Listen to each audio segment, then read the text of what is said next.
अस्सलामु अलैकुम व रहमतुल्लाहि व बरकातुहू।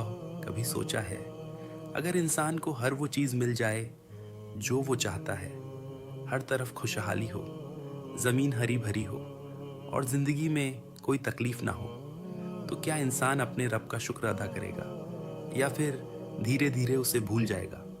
ये कहानी है एक ऐसी ही कौम की जो दुनिया की सबसे ज़्यादा खुशहाल ज़िंदगी में एक थी, मगर फिर भी उनका अंजाम इतना दर्दनाक हुआ कि अल्लाह ने उन्हें हमेशा के लिए इबरत बना दिया। ये थी कौम सबा। ये कौम यमन की ज़मीन पर रहती थी, एक ऐसी सरजमी जहाँ अल्लाह की रहमत बरस रही थी। उनके पास हर वो चीज़ थी जो एक इंसान ख्वाब में भी सोच नहीं सकता। उनके घरों के आसपास दो अजीम बाग थे, एक दाएं तरफ और एक बाएं तरफ। हर तरफ हरियाली ही हरियाली, दरख्तों पर फल इतने ज़्यादा के झुक जाते थे, हवा में खुशबू और ज़िंदगी में सुकून। उनको कहा गया था, अपने रब की दी हुई रोज़ी खाओ और उसका शुक्र अदा करो। और सिर्फ इतना ही नहीं, उनका सफ़र भी बहुत आसान था।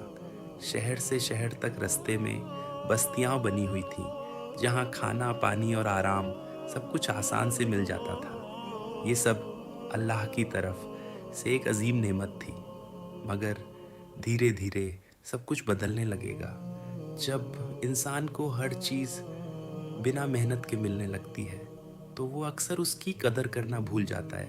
कौम सबा के साथ भी यही हुआ। उन्होंने शुक्र करना कम कर दिया, फिर धीरे धीरे बिल्कुल छोड़ दिया।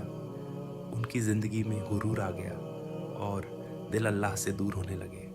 और फिर एक दिन उन्होंने एक ऐसी बात कही जो उनकी तबाही का सबब बन गई। उन्होंने कहा, या अल्लाह, हमारे सफ़र को दूर कर दे। सोचिए, जहाँ लोग आसानी के लिए दुआ करते हैं, ये कौम मुश्किल मांग रही थी। ये सिर्फ एक जुमला नहीं था, ये उनकी नाशुक्र का इजहार था। अल्लाह ने उन्हें फ़ौरन सज़ा नहीं दी, बल्कि उन्हें मौका दिया समझने का, लौटने का। मगर जब कौम नहीं बदलती तो फिर अल्लाह का फ़ैसला आता है। उनके पास एक बहुत बड़ा बंद था जो उनकी ज़िंदगी का सहारा था, जिससे उनकी ज़मीन हमेशा हरी भरी रहती थी।